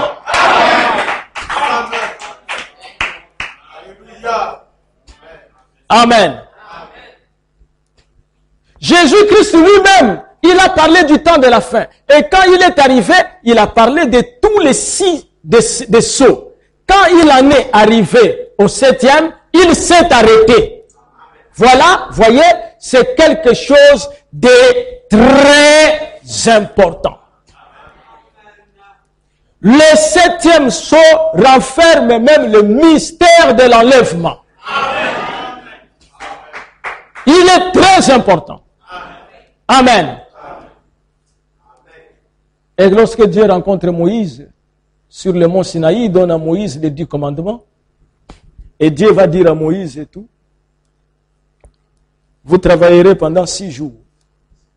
Et le 7e jour, ça sera le repos. Personne ne fera un ouvrage quelconque. Et vous respecterez le 7e jour. Amen. Vous pouvez faire tout ce que vous voulez le premier jour, le deuxième jour. Mais le 7e jour, c'est mon jour. C'est le jour de l'Éternel. Le prophète dit ici,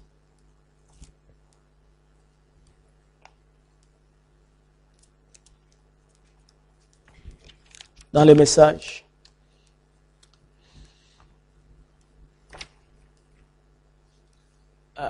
Dieu, non, la brèche Paragraphe 19. La brèche entre les 7 âges de l'Église et les 7 sceaux. En effet, je ne sais pas ce qu'il en est du premier cavalier. Je ne sais pas ce qu'il en est du deuxième, du troisième, du quatrième, du cinquième, du sixième, ni du 7e sceau. Jusqu'ici, je ne sais pas. Voyez, je compte seulement sur lui. Alors, c'est pour ça que je vais tâcher cette semaine, si la grâce de Dieu me vient en aide, parce que je crois que si vous comprenez profondément, un sceau signifie, maintenant ces mots-là, je les ai trouvés dans les dictionnaires, un sceau signifie une œuvre terminée. Et quand le 7e sceau est brisé, le mystère de Dieu qui est scellé dans ces sceaux mystérieux est mené à terme. Oh. Jusqu'au jour où ce sceau est brisé, alors ce qu'il y a là, à l'intérieur, est révélé. Si cet homme se demande ce qu'il y a à l'intérieur de ce wagon de marchandises, et qu'il dise, il devrait y avoir telle et telle chose. Il devrait y avoir. Il présume.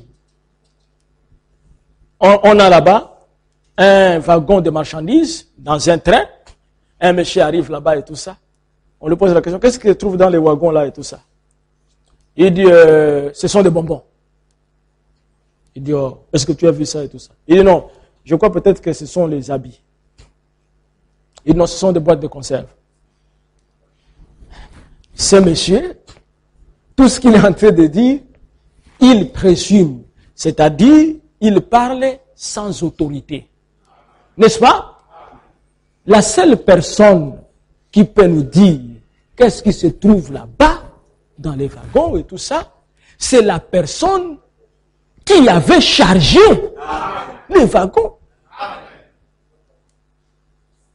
Alléluia. C'est merveilleux.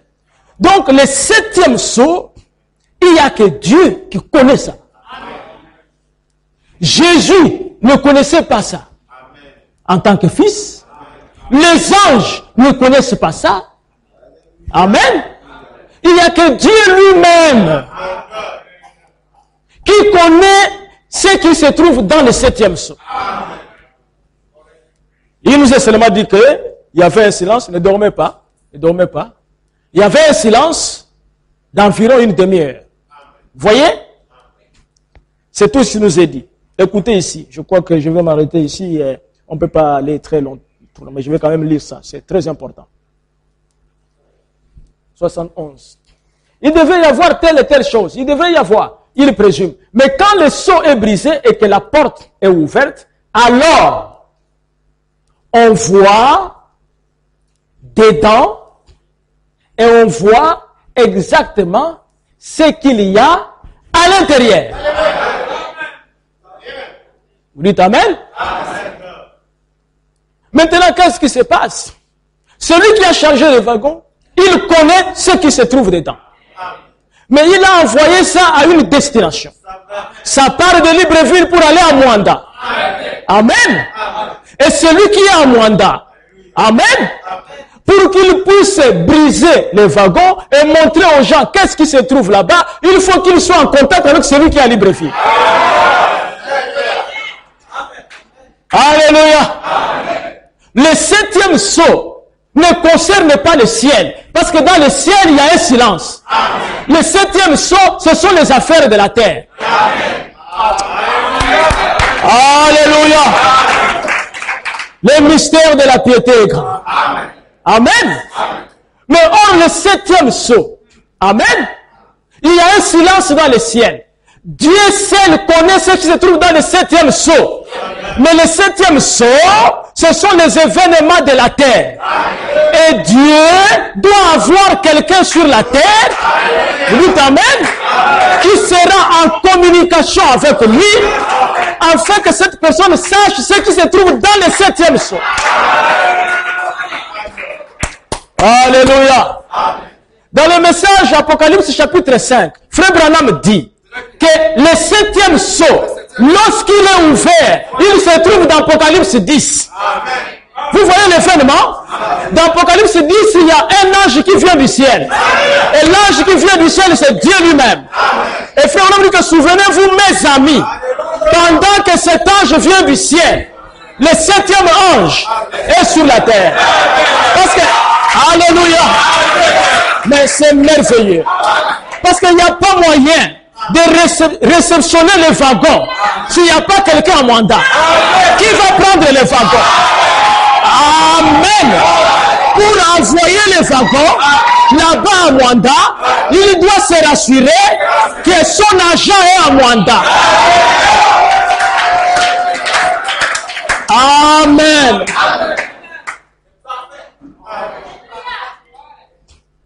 Le mystère de la piété est grand. Dieu a été manifesté en chair. Vu des anges prêcher aux païens. Ça, c'est une partie encore mystérieuse. Quand il est manifesté en chair, amen, il faut que les anges le voient. Oh, moi, je manifeste le Fils de l'homme. Est-ce que les anges t'ont vu? Parce que les anges doivent voir. Alléluia. Lors de la première venue, il a été manifesté en chair. Et la Bible dit que les anges ont vu. Ils sont venus. Une constellation. Ils ont chanté. Et quand cela doit se répéter, Paul dit que les anges doivent voir. Et après que les anges ont attesté, et ils ont vu, nous prêchons ça aux gentils. Oh là là. Amen. L'évangélisation chez les gentils, c'est Dieu manifesté en chair. Vie des anges. Amen. Ce n'est pas un Jésus imaginaire. C'est un Jésus qui s'incarne dans une chair. Et les anges descendent.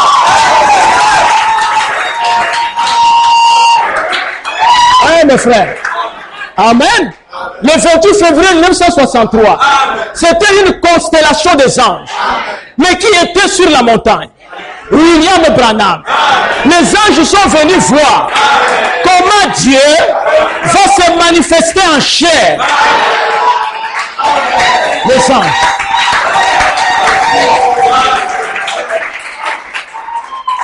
Amen. C'est un mystère. Le pape ne comprend rien. Amen. Les églises éveillées ne comprennent rien. Amen. Pourquoi ils ne peuvent pas voir cela? Parce qu'il a été prophétisé qu'ils seront aveugles. Et vous savez que toutes ces églises-là sont aveugles. Frère Branham dit que leur aveuglement est semblable, amen, à celui de Géasi, du temps d'Élisée. Il remarquait les Syriens, quand ils sont arrivés, amen, Élisée se promenait et tout ça. Et sur la montagne et tout ça, il y avait plein d'anges. Et l'armée syrienne venait, et Géasi a vu l'armée, il a dit, maître, mais nous mourrons. Regarde comment l'armée arrive. Élisée lui a dit, ne t'en fais pas. Ceux qui sont avec nous. Alléluia. Ne t'en fais pas, ne regarde pas le nombre de dénominations. Ne regarde pas le nombre de leur église. Ceux qui sont avec nous.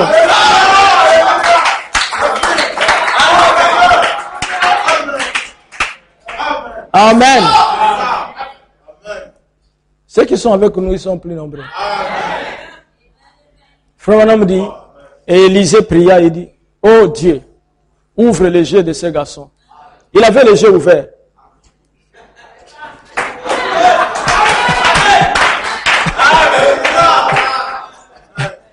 Amen. Parce qu'il a vu l'armée syrienne. Il voyait.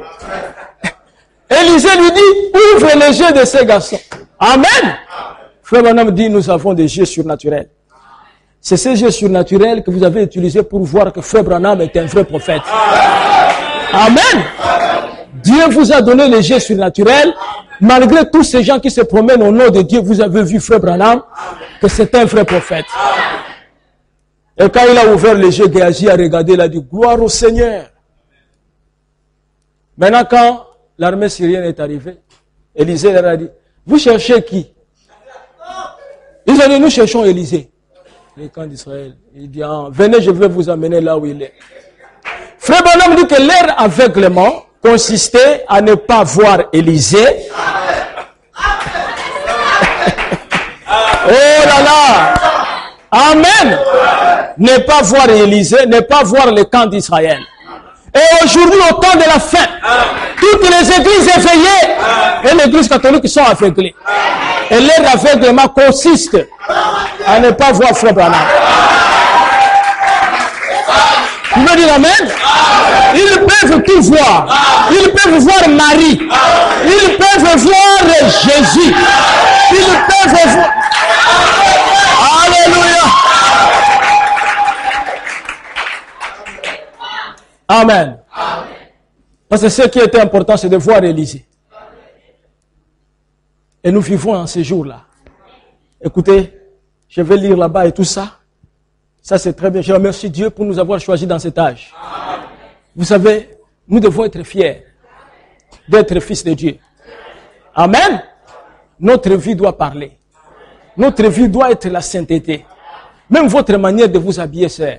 Il faut qu'on sente que ça, amen, c'est une fille de Dieu. Ne suivez pas ce que le monde est en train de faire. Oh, la mode et toutes ces choses-là et tout ça. Vous vous habillez quand je vois le mariage et tout. Vous mettez la robe et tout ça. Parce que maintenant, c'est comme ça, ils font ça. Partout ici, dehors. Les saints dehors. Avec les voiles et tout ça, que c'est la soirée et tout ça. C'est la soirée qui vous amène en enfer. Amen. Vous achetez une tenue comme ça de mariage et tout ça. Vous venez vous-même, vous ajoutez bien. Vous ajoutez. Parce qu'ils font ça comme ça et tout ça. Dehors et tout ça. Oh, c'est ce que tu veux amener à la soirée et tout ça. Parce que pour eux et tout ça, à la soirée, il faut aller exhiber la nudité. Parce qu'ils savent que c'est au temps du soir. Hein? Amen. Qu'ils ont amené le péché. Vous allez voir une fille partout ici dehors, dehors et tout ça. Les cheveux, on prend les cheveux du cheval, on met les cheveux de la chèvre, on met, on prend et tout ça. Tout ce qu'on voit, on met. Tout ça, on met. Des tiges ici, on met vert et tout ça. Tu deviens maintenant et tout ça, comme même et tout ça, un être épouvantable. Et les gens sont en train de venir maintenant. Les ongles, on a mis jusqu'ici. Les peintures et tout ça. C'est terrible. On met les bracelets là-bas, tout ça jusque là-bas et tout ça. Et vous, quand vous regardez comme ça, les gens te regardent. Ah, voilà. En tout cas, il était là. Le péché, ça. Amen.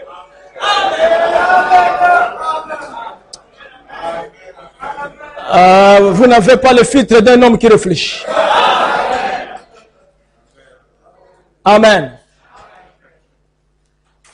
Vous les voyez. Et cela ne se produira qu'au temps de la fin. N'est-ce pas? Nous nous consacrons le bébé ici. On ne paye pas. Dans la dénomination, pour consacrer un enfant, vous payez. Bénir le mariage, vous payez. Mais qu'est-ce que vous étonne? Ce sont des boutiques de Satan. Amen. Consacrer un véhicule. Le pasteur vous demande de payer.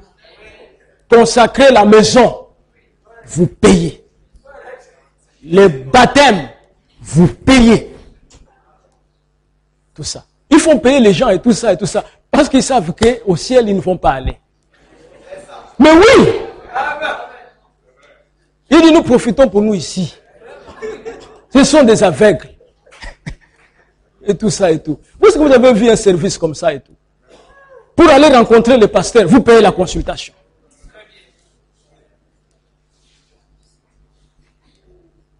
Que chaque femme amène le miroir. Et ce jour-là, vous allez voir les démons de votre vie. Et le miroir là, ils vendent ça. 10 $, 10 $, 10 $. C'est-à-dire 5 000 francs, 5 000 francs. Je ne sais pas ici si ça passe et tout ça. Ça, c'est les églises là-bas au Congo. Ils veulent vous montrer tout ça, les sorciers de votre vie. Et ils vous font vendre des miroirs. 5 000, 5 000, 5 000. Chacun amène le miroir. Ce jour-là, l'église, chacun avec son petit miroir. Le pasteur arrive là. Alléluia, alléluia, alléluia. Prenez le miroir. Regardez tout ça. Tout le monde. Qui est-ce que vous voyez? Tout le monde dit non, je me vois moi-même. Je me vois moi-même. C'est vous, votre sorcier de la vie, c'est vous-même. Alléluia. Ouais. Vous voyez les aventures?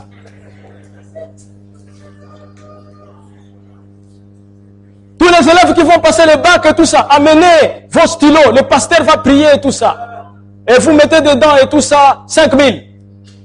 C'est ce qui se passe. Je suis en train de voir, tous on est en train de signer vos bacs. On est en train de signer. Vous dites que ces aventuriers-là, ils auront des problèmes avec Jésus-Christ. Et comme l'homme, c'est ce qu'il aime. J'ai prié avec une femme là. Non, j'ai prié pour une femme. Elle me dit, pasteur, vous avez fini la prière? Il dit oui. Vous ne faites pas la délivrance. J'ai dit, la délivrance c'est quoi? Mais c'est ça la délivrance.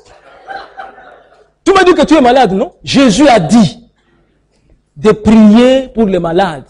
Je t'ai imposé les mains. C'est ça la délivrance. Il dit, vous ne faites pas la délivrance des genres et tout ça, chasser les démons, la personne manifeste et tout ça. Tu manifestes quoi? Pourquoi vous aimez le spectacle? Et vous allez voir, ils ont créé leur église à eux, l'église de Satan. Ils ont pris la parole du Seigneur, ils ont jeté et tout ça. Tu pars là-bas, tu trouves des choses cure d'âme. Il y en a pas dans la Bible. N'est-ce pas? Tu vas trouver modérateur. Il n'y en a pas dans la Bible. Il est en train de faire la modération. C'est quoi la modération? Vous voyez? Dieu a vu ces jours. Il a dit au temps du soir, il y aura la lumière. Et la lumière est venue avec Frère Branham.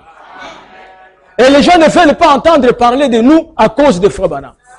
Et c'est Dieu qui a voulu que ça soit comme ça. Pour que vous ne puissiez pas venir parce qu'il ne vous a pas connu avant. Amen.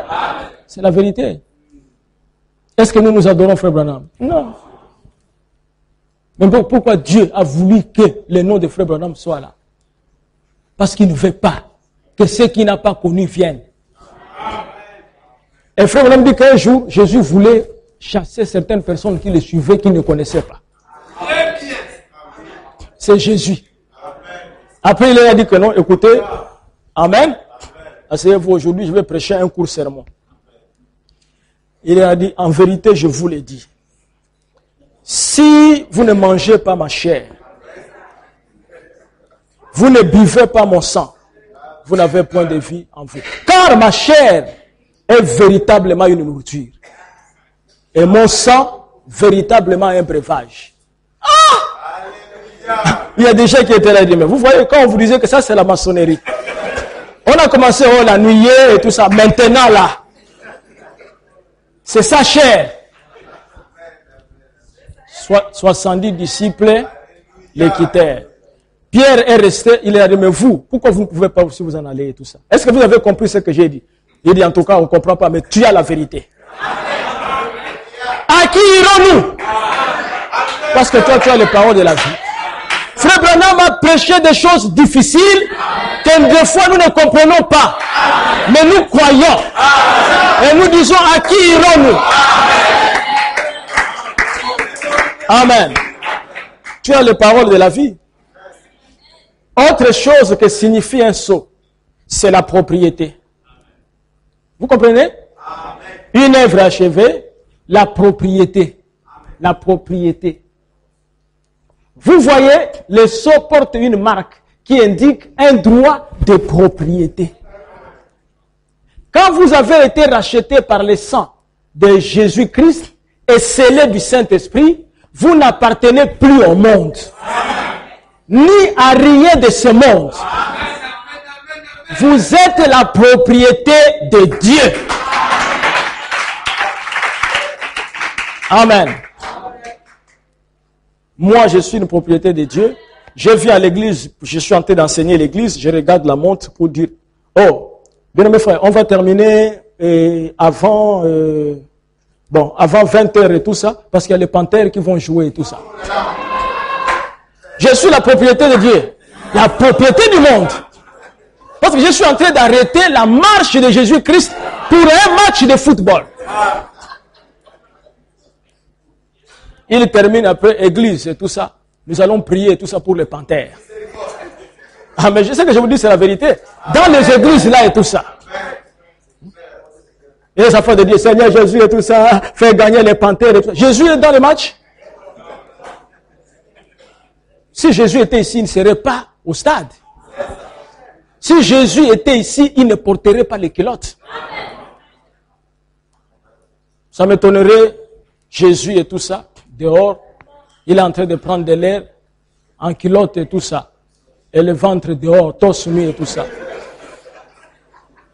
Jésus, bonjour et tout ça. Bonjour, alléluia. Alors, frère Branham dit, il a dit que tout ce que nous faisons, en parole et en acte, nous devons le faire au nom du Seigneur Jésus-Christ. Et frère Branham interprète que cela signifie que si vous faites quelque chose, vous devez d'abord voir si Jésus, lui, il peut le faire. Amen. Vous voyez si Jésus peut le faire. Si Jésus peut cacher un peu le chanvre dans sa poche là et tout ça. Après il se cache là-bas. Si Jésus peut le faire, tu fais comme ça aussi.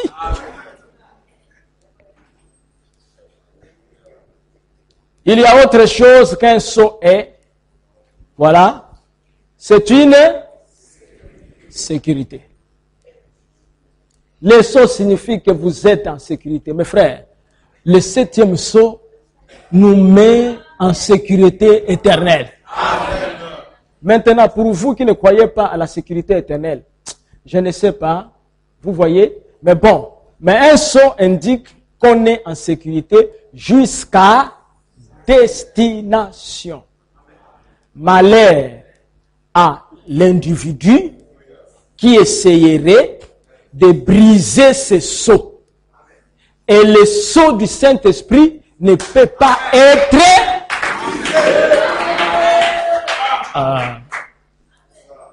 malheur à vous si vous brisez le sceau du Saint-Esprit. Vous regardez dans votre vie et tout ça.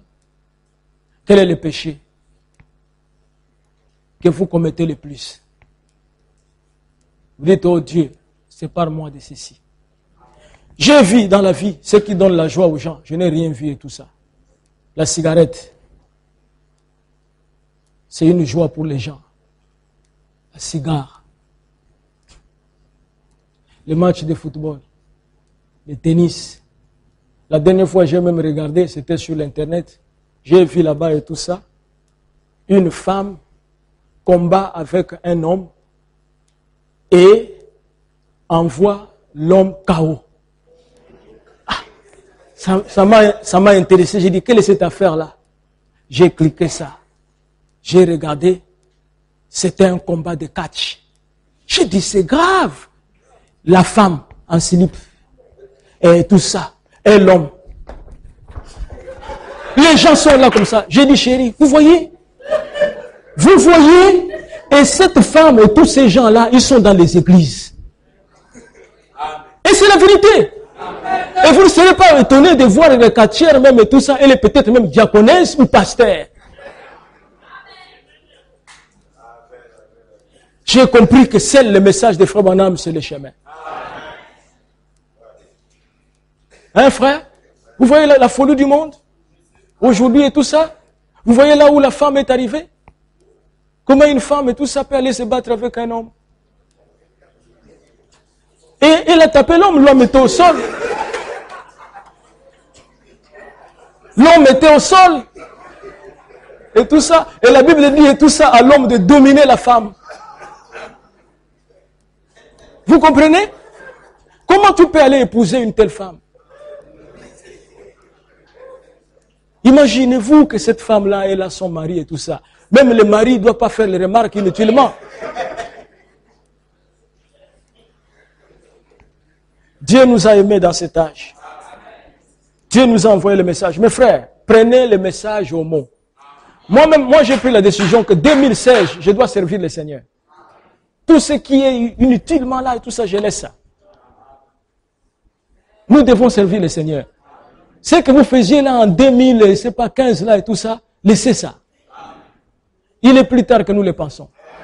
Regardez les événements du monde. Nous ne cessons de vous dire et tout ça. Frère Branham, Dieu lui a montré tous les calendriers. Frère Branham avait annoncé la venue du pape. Et le pape est en place. Frère Branham a parlé de la position que la Russie va occuper au temps de la fin. La Russie est dans cette position. Frère Branham a dit qu'une femme va diriger les États-Unis d'Amérique. Et une femme est en train d'aller pour aller diriger les États-Unis d'Amérique. Alors vous, qu'est-ce que vous attendez pour être scellé à voir le vrai Saint-Esprit? Parce que quand vous l'avez, votre vie change.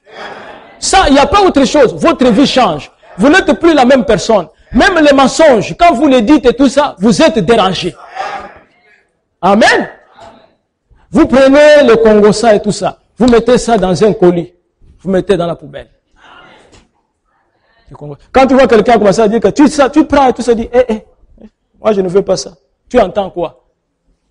Une personne, dès qu'on lui parle de quelqu'un et tout ça, il prend déjà le téléphone. Allô? C'est telle sœur. Tu connais ce qui se passe là-bas et tout? Il dit quoi? Raconte. Et après, maintenant, quand tu vas dormir et tout ça, tu te sens à l'aise. Tu n'es pas né de nouveau.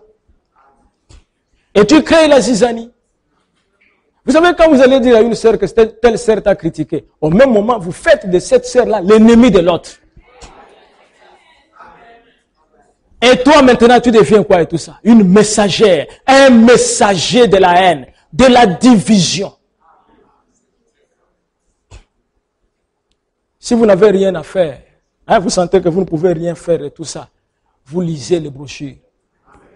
Si vous voyez que les brochures, vous êtes aussi fatigué, vous dormez. Vous dormez. Vous allez éviter les problèmes. Vous voyez? Que Dieu vous bénisse richement.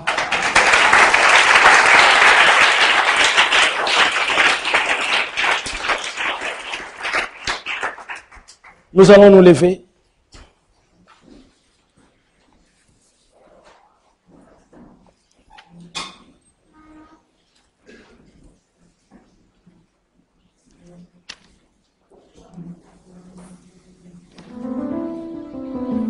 Si vous n'avez pas été scellé dans ce grand mystère de la piété, tu as voulu t'incarner dans l'homme. Tu as voulu te manifester dans la chair. Tu l'as fait devant Abraham. Tu l'as fait en Jésus-Christ. Tu l'as fait en Frère Branham. Tu l'as fait aussi en nous. Le monde, pour voir Dieu, doit nous voir. Notre vie parle, Seigneur, plus fort que nos paroles. Quelqu'un ce soir n'a pas le Saint-Esprit. Car c'est le Saint-Esprit en nous qui peut vivre cette parole. Tu as dit à tes disciples, dans très peu de temps, vous serez baptisés du Saint-Esprit et des feux. Et quand ils ont reçu le Saint-Esprit, ils ont manifesté tes œuvres. On les a appelés chrétiens. Donne le Saint-Esprit ce soir à quiconque qui le veut et qui a confessé ses péchés. Il n'y a rien de bon ici sur la terre. Le grand sage Salomon, à qui tu as donné la sagesse et beaucoup de richesses, a goûté à tous les plaisirs de ce monde. Et il a dit que tout est vanité. Oui, Seigneur Jésus, tout est vanité. Nous voulons être scellés par le Saint-Esprit pour que nous soyons comptés parmi l'épouse de Jésus-Christ. Nous ne venons pas ici pour nous amuser. Nous ne venons pas ici comme une tradition. Mais nous venons ici parce que nous savons que nous sommes dans l'Exode. Un jour, on n'a plus vu les enfants d'Israël en Égypte. Un jour, on ne pourra plus nous voir sur la terre. Ainsi, pour que nous soyons enlevés, nous devons avoir le Saint-Esprit. Seigneur, envoie le Saint-Esprit. Chasse les ténèbres dans nos vies. Chasse les péchés dans nos vies. C'est une promesse que tu nous as faite. Je prie, Seigneur, pour chaque fils de Dieu chaque fille de Dieu que tu as donnée sous mon ministère, afin que tu puisses leur accorder la nouvelle naissance, le baptême du Saint-Esprit, la véritable vie de sanctification. Merci Seigneur. Paul voyait autrement jusqu'à le jour où tu l'as rencontré. Lorsque quelqu'un reçoit Christ, il change. Et lui-même, Seigneur, il a dit, ce n'est plus moi qui vis, mais c'est Christ qui vit en moi.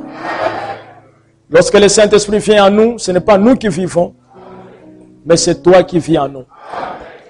Donne-leur la victoire sur leurs ennemis. S'il y a des gens sur la terre qui ont fait des projets contre tes enfants, dans le but de leur faire du mal, je te prie, Seigneur, de déjouer tous ces projets et de les rendre nuls sans effet. Merci, Seigneur Jésus. Nous remettons ces frères qui vont voyager à Makoukou entre tes mains. Puisses-tu les garder et les protéger. Au nom de Jésus-Christ. Amen.